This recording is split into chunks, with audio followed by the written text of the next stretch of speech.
question is from an engineer by profession, and he would like to know whether it's permissible or he says, can I marry in Ramadan?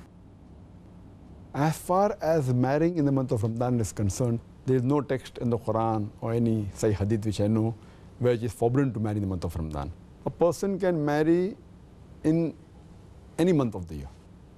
But since in Ramadan, he has to abstain, besides abstaining from food and drink, he has to abstain from sexual intercourse.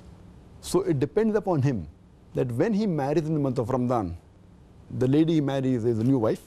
So will he be able to suppress his feeling during the daytime from the beginning of dawn to sunset? That will he be able to abstain? That is the test. If he can abstain from any sexual intercourse, then he can marry. But since a person marries in the month of Ramadan, it's a new wife, he has to spend time. So therefore, if he has doubts, it's advisable that he delays his marriage after the month of Ramadan, and he spends time in Zakir and remembrance of Allah subhanahu wa ta'ala.